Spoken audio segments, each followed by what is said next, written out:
السلام علیکم ورحمۃ اللہ وبرکاتہ۔ دوستو، میں ہوں جنید سعید اور آپ دیکھ رہے ہیں JS ندوی کلاس۔ آج کی اس ویڈیو میں ہم بات کریں گے غسل کے فرض کے بارے میں۔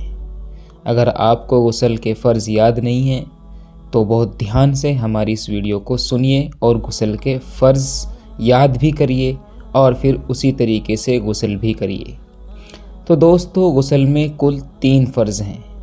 اس سے پہلے کہ ہم آگے بڑھیں، آپ ہمارے اس چینل کو سبسکرائب کر لیجئے، ویڈیو کو لائک بھی کر دیجئے، شیئر بھی کر دیجئے تاکہ یہ میسیج بہت سارے مسلمان بھائیوں تک پہنچ سکے۔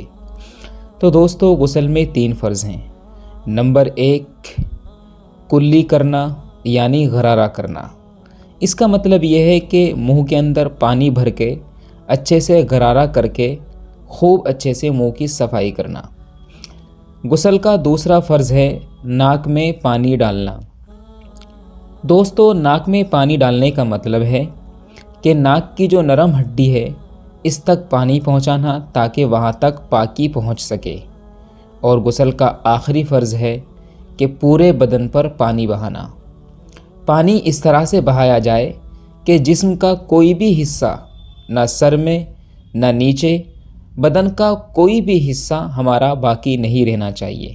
اگر ہمارے جسم کا کوئی بھی حصہ باقی رہا تو غسل نہیں مانا جائے گا، غسل پورا نہیں ہوگا اور اس طرح سے ہم ناپاک ہی رہیں گے۔ تو آئیے ایک بار ریپیٹ کرتے ہیں۔ غسل میں 3 فرض ہیں۔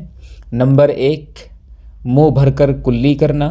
نمبر 2، ناک کی نرم ہڈی تک پانی کا پہنچا دینا۔ اور نمبر 3 ہے کہ پورے بدن پر پانی بہانا۔ پانی اس طرح سے بہا دیا جائے کہ بدن کا کوئی چھوٹا سا حصہ بھی بغیر پانی کے تر ہوئے نہ رہنا جائے۔ کیسے لگی دوستو یہ آپ کو ویڈیو؟ امید کرتا ہوں آپ نے اس ویڈیو سے کافی کچھ سیکھا ہوگا۔